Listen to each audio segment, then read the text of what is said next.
सोयाबीनची भाजी बनवण्यासाठी इथे बघा मी सोयाबीन छान असं भिजवून घेतल्यानंतर त्याच्यामध्ये टाकण्यासाठी कांदा, लसूण, टोमॅटो, अद्रक कट करून घेतल्यानंतर कांदा छान असा तेलामध्ये गोल्डन ब्राऊन होईपर्यंत परतून घेतल्यानंतर त्याच्यामध्ये टोमॅटो टाकून घेतलं, तेही छान परतलं. त्याच्यानंतर त्याच्यामध्ये लसूण आणि अद्रक टाकून घेतलं. हे सर्व छान असं परतून घेतल्यानंतर त्याच्यामध्ये फुटाण्याची डाळ टाकली.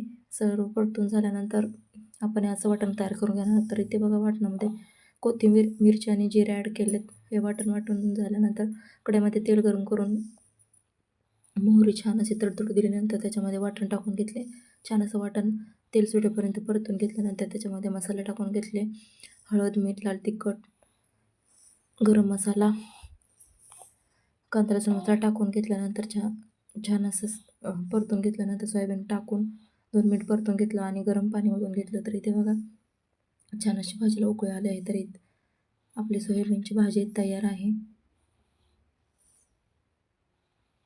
कशी वाटली नक्की कमेंटमध्ये सांगा. लाईक, शेअर, सबस्क्राईब करा. बाय.